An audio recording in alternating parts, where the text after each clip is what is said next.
This is Bob Rutledge. I am your neighbor here in Pebble Creek Subdivision, and it's amazing times that we have that we can communicate this way. We're not restricted by even a rogue board that has taken over our neighborhood. As you know, as many of you already know, I won the lawsuit that I had against Angie and Tom Perryman over the boat and the RV. If you folks have boats and RVs and large trailers, don't be mad at me. Remember, you're an adult, you signed a document, and then you think that you can choose not to abide by that document. Those are not my problems. Those are your problems that you need to deal with. Well, for 10 years, the neighborhood has been lied to by these people that want to take it over and turn this into a parking lot for RVs. This past week, this past December, we had a court hearing, finally, and I won it hands down. Here's the court decree, and I am going to attach a link to it down at the bottom of this. Speaking of, at the bottom of this, there's a subscribe button. Subscribe to the videos so that you will get them every time that there is a new one released, and that way I won't have to put out an obnoxious sign. I agree they're obnoxious, there's no doubt about it, but they're really more of a public notice. It's a crying shame that when this decree came out, that your board members did not make you aware of it. Why did they not make you aware of it? Because they lost. They lost in every way, shape, and form after running their mouths and putting people down for 10 years. They lost. And now Mr. Perryman's already moved his boat and RV. And now he's going to have to pay my lawyer. And if you don't believe it, look up the link to this decree. Because guess what's about to happen? No, let me digress here. I got the first violation from this board. They probably never issued another violation letter to anybody else in this neighborhood, but they sent me one. I laughed my ass off about it. Please tell me that this is the only one you've really sent, folks, because then it becomes an issue of harassment. If you're going to serve notices about violations, you better start picking out the ones that have been known violations for a long time, as in the one you just lost a case over.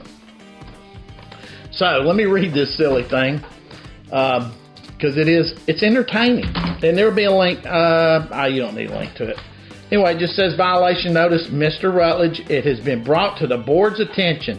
I sent them an email that I had this sign out in my front yard. That you have placed a sign in your yard that is not appropriate and violates section 2.5 of signs, and also being considered a violation of 2.4, nuisance. I'm a nuisance to them, that's for sure. The truth is always a nuisance to people that don't want to tell the truth or abide by the law. It's always a nuisance. Please refer to your copies of the Declaration of Covenants and Restrictions. Oh, I will, buddy. You are to remove the sign immediately and stop being an annoyance to your neighbors. All right, I'm only an annoyance to people who don't want to face the truth. Here's the truth. Mr. and Mrs. Perryman have lost tens of thousands of dollars over this lawsuit. Truth. Read it. The judge didn't like it. Okay? The judge made him pay my lawyer, and he's still got to pay his lawyer. Okay? As I said, now there's already been one video, and if you hadn't seen it, the link will be down in the copy below this. So I suggest you watch it as well. I made it a week ago before I went on Christmas break. But this one's on New Year's Eve.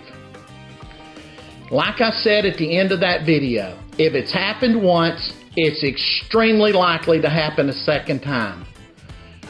You have until January the 15th to remove all the boats, RVs, and trailers that are openly visible from my driving by on the street, or if a neighbor were to report them.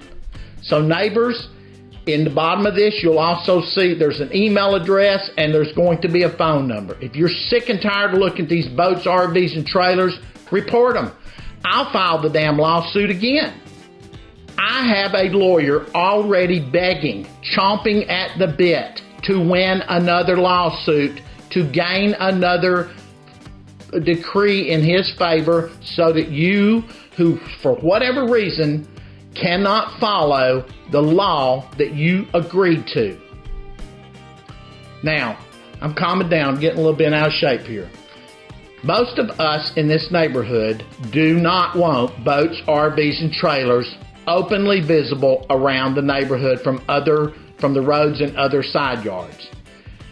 I am no longer sorry that you were foolish enough to have bought a house here after you read the covenants and restrictions and openly choose not to obey them.